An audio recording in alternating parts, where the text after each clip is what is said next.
ఒకరి గురించి తెలిస్తే మాట్లాడండి, తెలియకపోతే మాత్రం అస్సలు మాట్లాడకూడదు అనమాట. ఎందుకంటే ఒక వ్యక్తి గురించి పూర్తిగా తెలుసుకున్న తర్వాతనే నింద వేయాలి. ఏం తెలుసని నింద వేస్తారు, ఏం తెలుసని మాట్లాడుతున్నారు, ఎన్నో మాటలు మాట్లాడుతున్నారు. మేమైతే సైలెంట్గా ఉన్నాం. ఎందుకంటే ఎవరి పాపం వాళ్ళకి. ఎదుటి వ్యక్తులు ఏం లోపం ఉందని మీరు ఎతికేటప్పుడు మనలో ఎన్ని లోపాలు ఉన్నాయి. 1 ఏళ్ళు మనం చూపిస్తే ఎన్ని ఏళ్ళు చూపిస్తున్నాయి, 4 వేలు మన దిక్కు చూపిస్తున్నాయి. అదొక్కటి గమనించుకోండి. ఎదుట వ్యక్తి మీద మాత్రం ఎప్పుడు మట్టి పోయకూడదు. ఆ మట్టి దుమ్మంతా మన ముఖం మీద వచ్చి పడుతుందండి. హాయ్ ఫ్రెండ్స్, అందరూ ఎలా ఉన్నారు? అన్నకు బాగాలేదని నేనైతే మొన్న వీడియో అయితే పెట్టినానండి. చిన్న ఇట్రా కింద పడిపోయినాడు. కింద పడిపోయి చూడండి కుట్లు పడ్డాయి. ఇక్కడ 3 కుట్లు, కంటి దగ్గర 2 కుట్లు అనమాట. అట్లా కుట్లు పడ్డాయని నేను వీడియో అయితే చేశాను అనమాట. అంటే హాస్పిటల్కి తీసుకెళ్ళేది, హాస్పిటల్లో కుట్లు వేసేది అంతా నేను పెట్టలేకపోయాను. ఎందుకంటే అప్పుడు చాలా పరిస్థితి చాలా ఘోరంగా ఉంది. ఎవరు లేరు కాబట్టి కొంచెం బాధ ఉంటుంది కాబట్టి అప్పుడు నేను వీడియో తీయలేదండి. కుట్లు వేసిన తర్వాత ఇంటికి తీసుకొచ్చే ముందు అయితే వీడియో తీసిన. ఇంటికి వచ్చిన తర్వాత వీడియో తీసి పోస్ట్ అయితే చేసిన. దానికైతే కామెంట్ అయితే పెట్టినారనమాట. ఏమని కామెంట్ పెట్టినారంటే, తాగి పడిపోతే కూడా వీడియో పెడతారా, ఇది పెద్ద గొప్ప అదా అని పెట్టినారనమాట. అన్న ఏం చేశాడంటే, వేస్ట్ క్లాత్ మేము ఇట్లా కిచెన్లో అయినా బెడ్రూమ్లో అయినా డోర్ మ్యాట్స్ వేయకుండా ఇట్లా పాయింట్లు మనం వాడనేటివి, కొంచెం ఎక్స్పైర్ అనేటివి మనకు పనికిరావు కదా, అట్లాంటివి మేము కాళ్ళ దగ్గర వేస్తున్నాం. అట్లనే ఇంటి ముందర కూడా వేసామన్నమాట. అయితే ఏం చేశాడంటే, వాషింగ్ మిషన్ తెచ్చినాక కూడా కొంచెం కొత్త బట్టలు ఉంటే వాషింగ్ మిషన్లో వెంటనే వేయకూడదు, డ్యామేజ్ అయితే అంటారు కాబట్టి కొంచెం 2 క్లాతులు 2 బట్టలు అనమాట అవి ఉతికినాడు. సర్పు నీళ్ళు పడ్డాయి ఎట్లయినా కదా. అయితే బై మిస్టేక్లో అయితే జారి పడ్డాడు. జారి పడడంతోనే తాపల మీద పడిపోయినాడు అనమాట. మెట్ల మీద పడడం వల్లనే ఇక్కడ కాట్లాగా పడిపోయింది. అంటే లోపల వరకు మొత్తం కట్ అయిపోయింది, ఇక్కడ కన్ను దగ్గర కట్ అయిపోయింది. మేము బయటికి వెళ్ళేసరికి పట్టుకొని కూర్చున్నాడు. నాకు కోపం వచ్చేసింది, వద్దు అంటే జారి పడ్డావని. నేను అంత దెబ్బ తగిలిందని నేను అనుకోలేదు. చేతికి మొత్తం బ్లడ్ వస్తుంది, ఇట్లా పట్టుకుంటే బ్లడ్ వస్తుంది. అప్పుడు మేము షాక్ అయినాము, హాస్పిటల్ తీసుకొని పోయినాము, కుట్లు వేయించినాము. తీసుకొని వచ్చిన తర్వాత వీడియో పెడితే తాగి పడిపోయినాడు అంటున్నారు. ఒకటి, మనకు తెలియంది మనం మాట్లాడకూడదు. ఎదుట వ్యక్తి గురించి మనకు తెలియంది మాట్లాడకూడదు.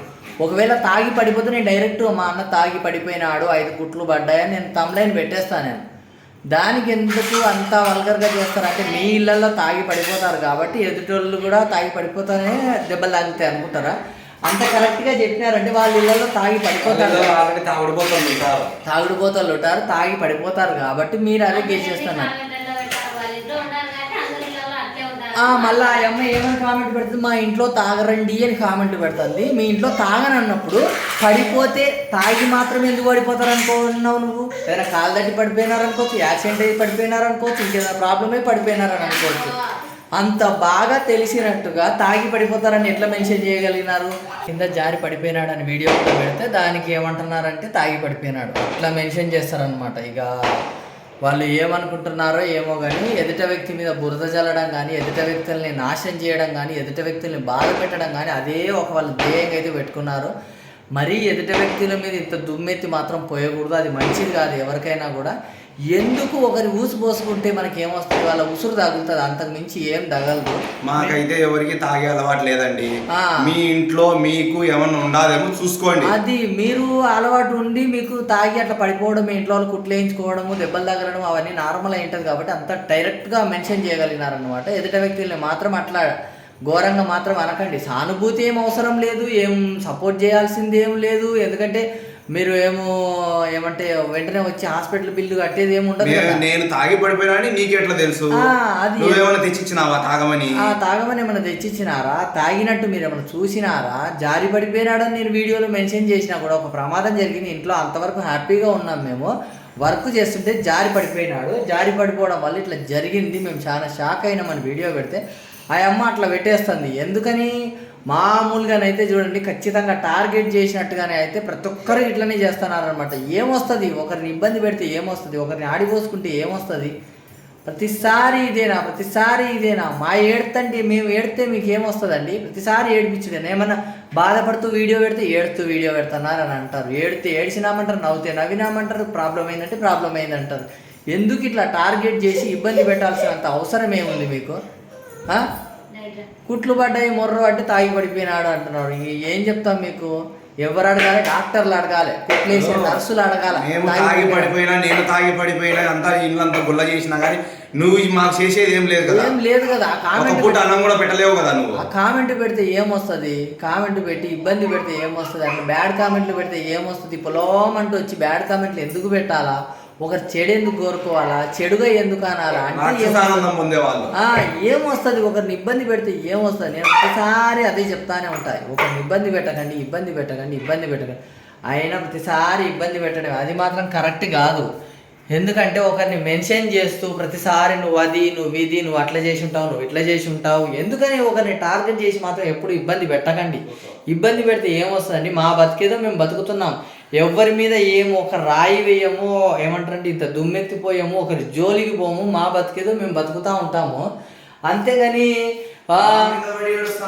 ఏమొస్తుంది, ఒకరిని ఇబ్బంది పెడితే ఏమొస్తుంది, ఒకరిని టార్గెట్ చేసి ఒక ఫ్యామిలీ ఏమన్నా వస్తుందా చెప్పండి, ఏమన్నా వస్తుందా? మా పాటికి మేము ఏదో మా వీడియోలు చేసుకుంటూ మేము అప్లోడ్ చేస్తున్నాం, నచ్చిన వాళ్ళు చూస్తున్నారు, నచ్చిన వాళ్ళు స్కిప్ చేస్తున్నారు, అంతే అనుకోవాలి. కానీ మనకు నచ్చితే చూడాలి, లేకపోతే స్కిప్ చేయాలి, అంతేగాని ఎందుకని మరి అంత ఘోరమైన కామెంట్లు పెడుతున్నారు. నేనైతే కొన్ని అయితే డిలీట్ చేస్తాను, ఏం చేయాలో ఏం చేయొద్దో మనకేం అర్థం కాక. మళ్ళీ అనుకోవచ్చు పెద్ద వీడియోలకు మీరు కామెంట్స్ ఆఫ్ చేసినారు కదా అంటే, ఈ తలకాయ నొప్పి ఉందనే కామెంట్స్ ఆఫ్ చేస్తే షార్ట్ వీడియోస్కి అట్లా బ్యాడ్ కామెంట్లు పెడుతున్నారు. నా గురించి అయినా, చిన్నన్న గురించి అయినా, లత గురించి అయినా, పిల్లల గురించి కూడా బ్యాడ్ కామెంట్లు, పిల్లల గురించి వాళ్ళ గురించి కామెంట్లు పెడతారంటే బ్యాడ్ కామెంట్.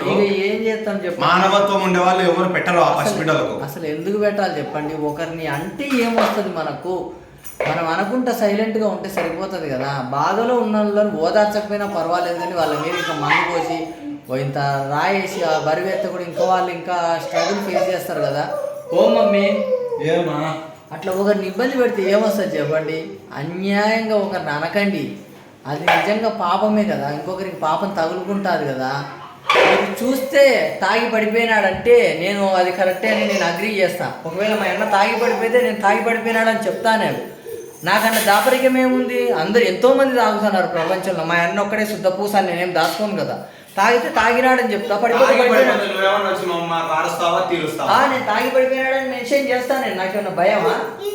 ఫలానా ప్రాబ్లం అయింది, ఫలానా రోజు బాగా పార్టీ చేసుకొని తాగి పడిపోయినాడని నేను మెన్షన్ చేస్తాను. ప్రాబ్లం జరిగి జారి పడిపోయినాడు, క్లాత్ మీద కాలు పెట్టి అట్లాంటి క్లాతుల మీద నున్నటి బండలు కాబట్టి జారి పడిపోయినాడు, అది ఒక తప్ప. మరి ఇంత ఇబ్బంది పెట్టకూడదు. ఒకరిని అంటే ఏమొస్తుంది, దుమ్మెత్తిపోస్తే ఏమొస్తుంది, ఏం రాదు కదా. ఎవరి గురించి కానీ బ్యాడ్గా అనకూడదు. మా గురించి అయినా ఎవరి గురించి అయినా ఒకరిని అనే ముందు వాళ్ళ బతికేది వాళ్ళు బతుకుతున్నారు కదా, ఎవరి మీద పడి ఏడవట్లేదు కదా, అట్లాంటి వాళ్ళ గురించి మనకి ఎందుకు అని అనుకోవాలి. అంతేగాని ఒకరిని మెన్షన్ చేస్తూ పదే గుచ్చి ఇబ్బంది పెడితే ఏమొస్తుంది, ఏం రాదు కదా. నేను ఒకటే చెప్తా ఉంటాం, మనము ఏదన్నా ఎదుటి వాళ్ళకి బ్యాడ్ కోరుకుంటే మనకే బ్యాడ్ అవుతుంది. ఆయనకు అట్లా అయిందంటే ఆయన రాతలు అట్లుంది కాబట్టి తనకు అట్లా అయింది, అంతే.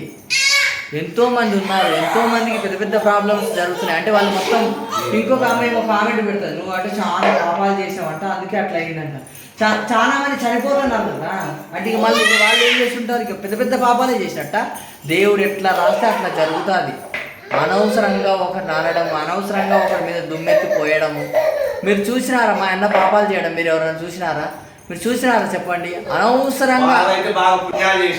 అనవసరంగా ఒకరి చెడు మాత్రం వాడు ఎప్పుడు ఇంతవరకు కోరుకోలేదు. ఎదుట వాళ్ళు నాశనం కావాలి, ఎదుట వాళ్ళు బాగుపడకూడదు, ఎదుట వాళ్ళకి ఏదైనా జరిగిపోవాలని ఇంతవరకు వాడి నోట్లోంచి వచ్చడం నేను మాత్రం వినలేదు. అంతే, ఒక్కటే అంటాడు, పొంగిందంతా పొయ్యిపాలు, అదొక్కటి మాత్రమే అంటాడు. అంత పొయ్యిపాలు అవుతుంది అంతే. అందుకనే మేము ఎప్పుడు ఏమంటారంటే, చిన్నింట్లో ఉన్న ఇట్లనే ఉన్నాము, మేము అసలు అద్దె ఇంట్లో ఉన్న ఇట్లనే ఉన్నాము, ఎప్పుడైనా మేము ఇట్లనే ఉంటాం, మా బిహేవియర్ ఇట్లనే ఉంటుంది, మా వే ఆఫ్ టాకింగ్ ఇట్లనే ఉంటుంది అనమాట. డబ్బు వచ్చిందని ఒకలాగా, డబ్బు లేనప్పుడు ఒకలాగా, మనం ఎట్లా బతికినామో మర్చిపోతే ఇక వాళ్ళు మనిషి జన్మ ఉన్నట్టు కాదు. అది అసలు మనిషి జన్మనే కాదు, మర్చిపోకూడదు. మనం ఫస్ట్ ఎట్లా బతికినాము, మనం ఏం తిన్నాము, మన బతికి ఏంటి అన్ని ఏవి మర్చిపోకూడదు. మనం ఎట్లున్నాము అది ఏది మర్చిపోకూడదు. వృద్ధిలోకి రారు. మనకు ఏమంటారంటే గ్రోత్ కూడా ఉండదు. వాడి నోట్లోంచి అయితే నేను ఇంతవరకు వినలేదు, ఎదుటవాళ్ళు నాశనం అయిపోవాలి, బాగుపడకూడదు, అది ఇది దుష్ప్రచారం చేయడం కానీ, బ్యాడ్గా అనడం కానీ, కామెంట్లు పెట్టడం కానీ, ఇబ్బంది పెట్టడం కానీ నేను ఇంతవరకు వినలేదు. ఎందుకంటే ఎదుట వాళ్ళ బ్యాడ్ కోరుకుంటే మనకి ఏమొస్తుంది అని అనుకుంటాడు. అట్లాంటి వారి గురించి మాత్రం బ్యాడ్గా ఎప్పుడు అనకూడదు, అంటే మాత్రం పాపం తగ్గుతుందండి. ఇదే నేనైతే చెప్పేది అనమాట. ఒకరి గురించి తెలిస్తే మాట్లాడండి, తెలియకపోతే మాత్రం అస్సలు మాట్లాడకూడదు అనమాట. ఎందుకంటే ఒక వ్యక్తి గురించి పూర్తిగా తెలుసుకున్న తర్వాతనే నింద వేయాలి. ఏం తెలుసని నింద వేస్తారు, ఏం తెలుసని మాట్లాడుతున్నారు, ఎన్నో మాటలు మాట్లాడుతున్నారు. మేమైతే సైలెంట్గా ఉన్నాం. ఎందుకంటే ఎవరి పాపం వాళ్ళకే. ఎదుటి వ్యక్తులు ఏం లోపం ఉందని మీరు ఎతికేటప్పుడు మనలో ఎన్ని లోపాలు ఉన్నాయి, 1 ఏళ్ళు మనం చూపిస్తే ఎన్ని ఏళ్ళు చూపిస్తున్నాయి, 4 వేలు మన దిక్కు చూపిస్తున్నాయి. అదొక్కటి గమనించుకోండి. ఎదుట వ్యక్తి మీద మాత్రం ఎప్పుడు మట్టి పోయకూడదు. ఆ మట్టి దుమ్మంతా మన ముఖం మీద వచ్చి పడుతుందండి. దయచేసి ఎదుట వాళ్ళది బ్యాడ్ మాత్రం కోరుకోకండి.